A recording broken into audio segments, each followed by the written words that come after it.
Hi, Miss Shepherd. I'm Dr. Allen, I'm the psychiatrist here today.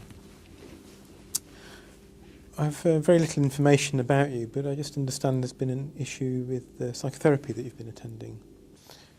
Perhaps you could just tell me a little bit about what's been going on. Nothing, I just didn't really work out, so... Right. What happened? I gather you went for a few sessions. Yeah, I tried it, but it just didn't, I did try, but I didn't really kind of click with the guy, and there was no point. Just to, like I said, I don't really have much information. It'd be quite useful just to get a bit more of a sense of what the problems are or what's been going on that's meant you've come into the therapy. Oh, it's just stuff like depression and... yeah. Have you been depressed for a long time? Yeah, on and off, I suppose. Right. And has it got worse recently? Yeah, last few months been a bit down.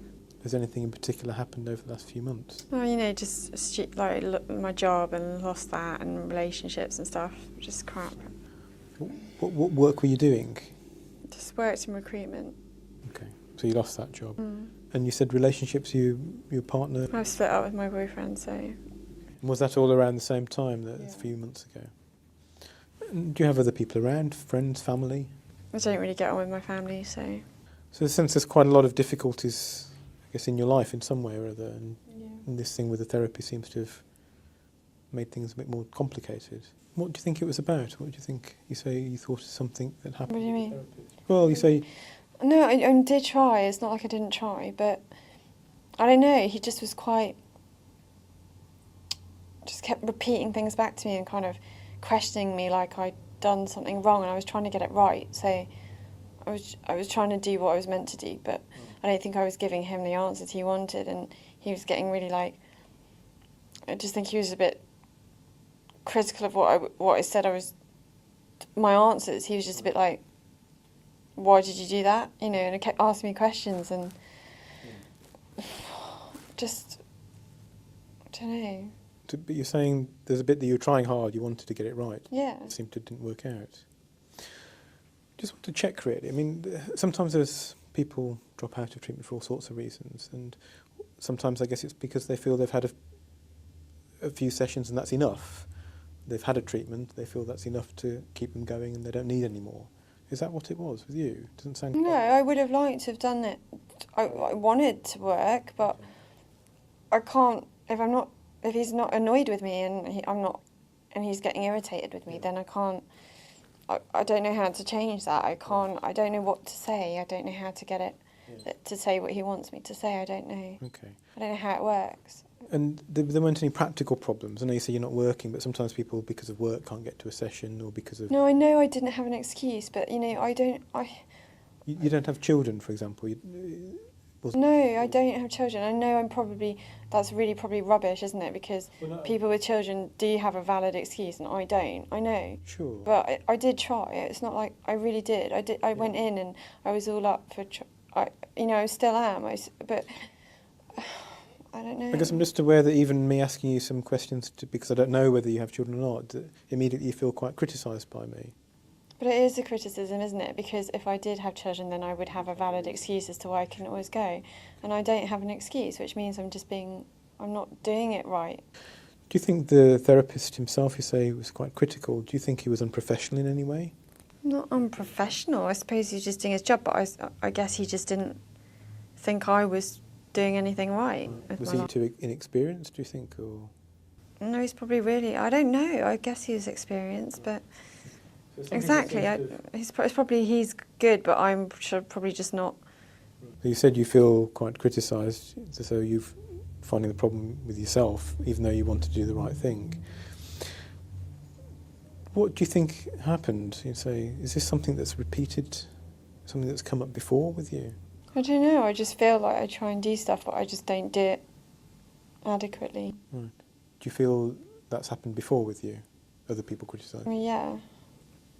Anyone in particular comes to mind? I don't know, my dad, I suppose, my family. Right. But, you know... And is this something that you've noticed repeats in your life? A pattern? Yeah. People are always trying to tell me. Right.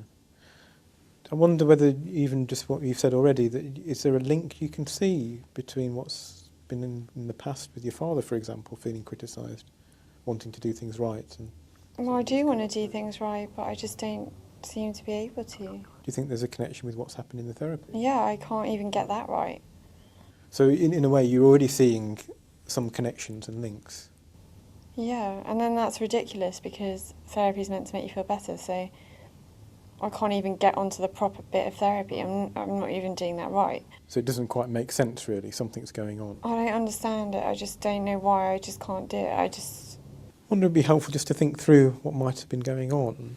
And one of the thoughts I have, really, that comes up in, these kind of therapeutic settings sometimes, is where people have a very strong emotional attitude, really, towards someone important to them, like a father or a parent in their life. And this attitude is as though it gets transferred onto other people later in life, whether it's a therapist, whether it's a partner, or other perhaps father-like figures. And how that then moulds the way that new relationship develops, or the way that connection is. And it means that there are problems from the past that get replayed in current interactions with people. So I think what would probably be useful is that if you were to perhaps meet with a therapist again, and although it may be that you feel you don't want to carry on the therapy, I suspect there's a part of you that wants to do it right and have the treatment and get on, and there's a part of you that feels that the problems interfere with it. And it may be that by meeting the therapist again, you can try and unpick some of this and understand what's happened, which I think at least would help you move on with it. It may be that you want to carry on with the therapy as well, but we can leave that to you discussing with the therapist when you meet them. Does that sound okay? Yeah, I can try, but... Okay. Should we leave it there for today? So this is a simple station, essentially exploring a transference reaction in a therapeutic setting. The difficulty, I think, here is that you have a very brief outline, and the station will be looking at what you want to look for when a patient has ended therapy unexpectedly.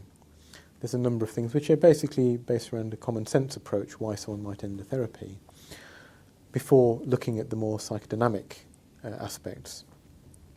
In this scenario, I think what's important really is to not have a too mechanical way, once you've picked up there's a transference reaction, in describing to the patient what's been going on and thinking about what to do about it. Ideally, these kind of transference issues would be looked at in the therapy, and hence suggesting to the patient they go back to see the therapist on at least one occasion to explore this.